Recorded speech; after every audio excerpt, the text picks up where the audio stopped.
Então, começando a correção da prova de 2026.1, antes disso, peço que você faça a inscrição no canal, dê aquela curtida e faça um comentário, se possível, para que esse vídeo chegue a um número maior de pessoas. Então, a primeira questão de matemática, você quer formar um conselho estudantil com 3 alunos e tem 8 para escolher.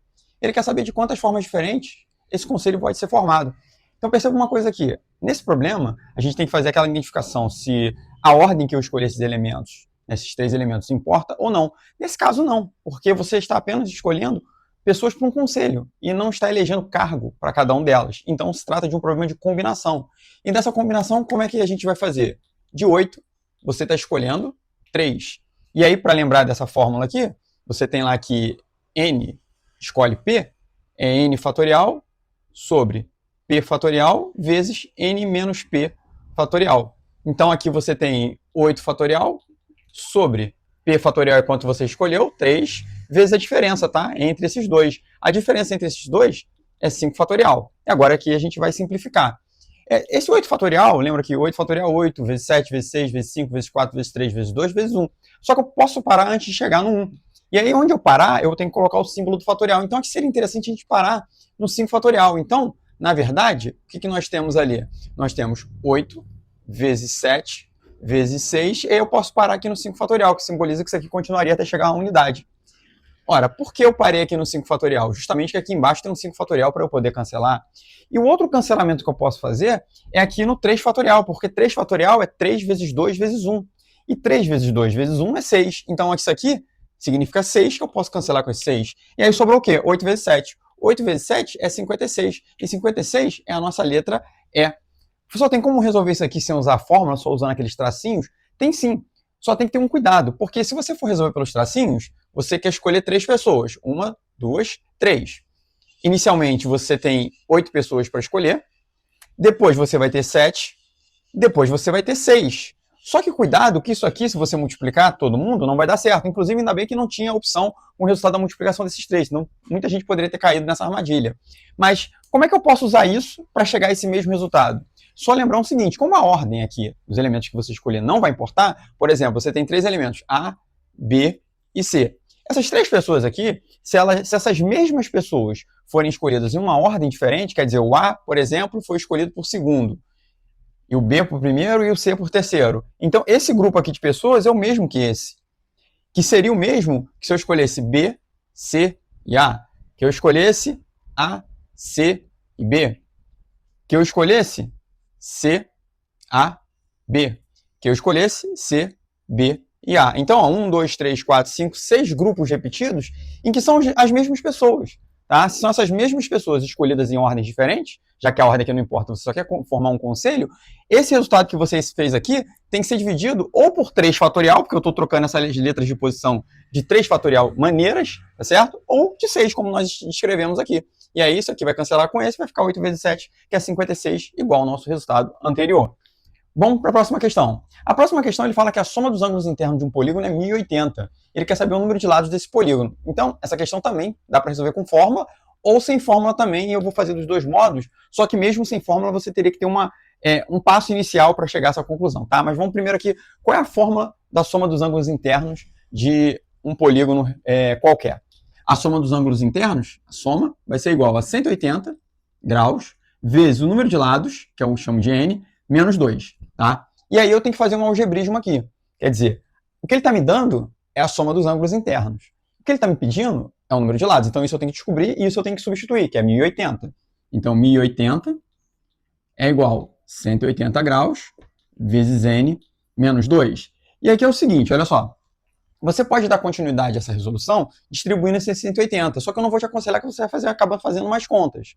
O que eu posso fazer? Como isso aqui é uma multiplicação, esse cara aqui eu posso passar ele dividindo. Quer dizer, eu tenho 1080 divididos por 180 é igual a n menos 2. E aqui é um zero, eu posso cortar com um zero, e na verdade sobrou 108 dividido por 18.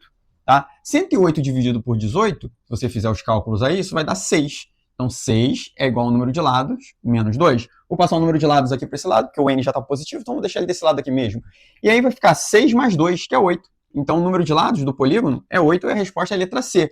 E aí como é que eu faria isso aqui sem usar fórmula? Então você vai ter que ter um passo inicial. Qual o passo inicial? Lembrar que num triângulo, e qualquer polígono maior do que um triângulo, é maior do que 3 lados, você pode subdividi-lo em triângulos. E aí, num triângulo, você tem um triângulo, a soma dos ângulos internos de qualquer triângulo, independente das medidas, do tipo de triângulo, sempre vai dar 180. E por que sempre vai dar 180? Ora, a ideia vai ser o seguinte, esses são os ângulos, eu vou dobrar esses ângulos aqui de forma que eles coincidam. Ó, estou fazendo a dobradura aqui de forma que eles coincidam. Na hora que eu dobrar e fizer com que esses 3 ângulos se encontrem, ó, perceba que o desenho que eu tenho aqui, você pode fazer esse experimento em casa, é de um ângulo de meia volta, tá vendo? Eu somando os 3 ângulos, as 3 cores, eu tenho a ideia de meia volta. E, ora, meia volta, 180 graus. Então, a soma dos ângulos internos do triângulo, quaisquer no caso, que sejam as medidas desses ângulos, sempre vai dar 180. E a partir desse passo, que eu vou construir uma tabela aqui, até chegar a 1080. Porque funciona assim, ó. Você tem lá triângulos, 3 lados. E aí, a soma dos ângulos internos, 180. Aí você vai para agora uma figura de 4 lados, um quadrilátero, que pode ser um quadrado, um retângulo, um paralelogramo, basta que ele tenha 4 lados, tá? Eu vou somar mais 180. E aí eu vou ter 360. Como eu falei, você pode subdividir qualquer polígono em triângulos. Um quadrilátero, vou desenhar aqui um quadrilátero, no caso aqui um retângulo, você pode subdividi-lo em 2 triângulos. Então esse triângulo aqui, a soma dos ângulos internos, vai ser 180, e esse triângulo aqui de cima, a soma dos ângulos internos também vai ser 180. 180 mais 180, 360. Então basta que eu vá somando de 180 em 180. Então agora aqui, se eu tiver um pentágono, 5 lados, eu vou somar mais 180. Como eu somo 180 a 360, eu vou achar 540. O hexágono, 6 lados, vou somar mais 180. E aí quando eu somo mais 180 aqui, eu vou achar 720. O heptágono tem 7 lados. E aí quando eu somo mais 180, eu tenho 900. E por fim, o octógono. Quando eu somar mais 180 aqui a 900, eu vou achar 1080. Então daria para fazer assim também, só que teria que ter o passo inicial de lembrar que um triângulo, a soma dos ângulos internos é 180. E eu posso subdividir qualquer polígono em triângulos também para poder fazer a soma desses 180, certo? Então a questão número 15, você tem que uma primeira máquina produz o triplo da segunda. A terceira máquina produz 30 peças a menos do que a primeira máquina. E as 3 juntas produzem por hora 960 peças. Ele quer saber quantas peças produzem por hora a segunda máquina. Então vamos lá, olha só, eu vou chamar a primeira máquina de X, a segunda máquina de Y e a terceira máquina de Z, tá? E nós queremos achar o valor aqui de Y. Essas informações aqui eu vou transformar em coisas para se descobrir. Então a primeira máquina produz o triplo da segunda. Então essa informação, eu estou dizendo que a minha primeira máquina, que eu chamei o X de X, ela tem uma produção, tá? Esse X, Y, Z também eu vou contar como produção, o triplo, então 3 vezes mais do que a segunda. Um X é igual ao triplo de Y. A terceira máquina produz 30 peças a menos do que a primeira. Terceira máquina, Z. Então, Z produz 30 peças a menos, então quer dizer, 30 peças a menos do que X. Quer dizer, X, a quantidade de X, menos 30. Não é isso? Ó? 30 peças a menos do que a de X. Tá? E as 3 juntas, quer dizer, X mais Y mais Z, as 3 juntas, produzem 960. São as 3 informações que ele me deu. E o que ele pede é quanto essa aqui está produzindo, a Y. Então vamos olhar de novo aqui para esse sistema de equações. E como a nossa ideia aqui é só ter Y, tá? A gente pode ir substituindo aqui em X, Y, Z de forma que só tenha Y como incógnita, certo? Então o meu X eu posso substituir ali por 3Y. O meu Y é o próprio Y. E o meu Z é X menos 30. Só que X não é 3Y. Então, quer dizer, essa equação aqui, ela poderia ser reescrita da seguinte forma, já que eu só quero a incógnita Y, no lugar do X, eu escrevo 3Y menos 30, e agora eu venho com essa informação aqui e substituo aqui no lugar de Z. Mais 3Y menos 30. Tudo isso é igual a 960. Repara que virou uma equação do primeiro grau, em que a minha única incógnita ali a se determinar é o Y, tá? Então, somando o que é de Y, você tem 3, 4, 4 mais 3, 7Y. 7y menos 30 é igual a 960. Arrumando, vou deixar aqui o y isolado, já está positivo, vou deixar desse lado, e vou passar esse 30 para o outro lado. Quando eu passar esse 30 para o outro lado, ele vai passar somando 960, e vai dar 990. E aí, para nós acharmos o valor de y, a gente vai ter que pegar o y e dividir por 7. E na hora que a gente divide por 7, tá?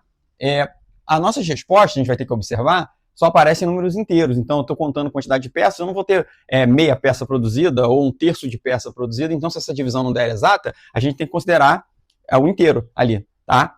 No caso, então, dividindo aí 990 por 7, então 9 por 7, 7 vezes 1 é 7, para 9 sobram 2. Aí eu vou abaixar o 9. Aí tabuada do 7, 4 vezes 7 é 28, para 29 sobra 1. Abaixo o 0, 7 vezes 1. 7 vezes 1 é 7, para 10 sobram 3. E aí repara que agora se eu tentar continuar a divisão, eu vou precisar colocar uma vírgula, porque aqui 3 por 7 não dá, eu teria que acrescentar um 0 e botar a vírgula. Só que isso não vai ser necessário continuar essa divisão, porque como eu falei, ele está querendo peças em números inteiros. Então, inteiro aqui, 141 é a letra A. Bom, espero que você tenha entendido. Curta, compartilhe, não se esqueça de se inscrever tanto aqui no canal, quanto no Instagram, que tem vídeos desse e de outros concursos. Não esqueça também de ativar as notificações do canal, para toda vez que tiver um vídeo novo, você ser alertado e estar se preparando melhor para os concursos. Obrigado por ter assistido, até o próximo vídeo. Não esquece de fazer um comentário aí sobre a prova não, tá? Se cuida, tchauzinho.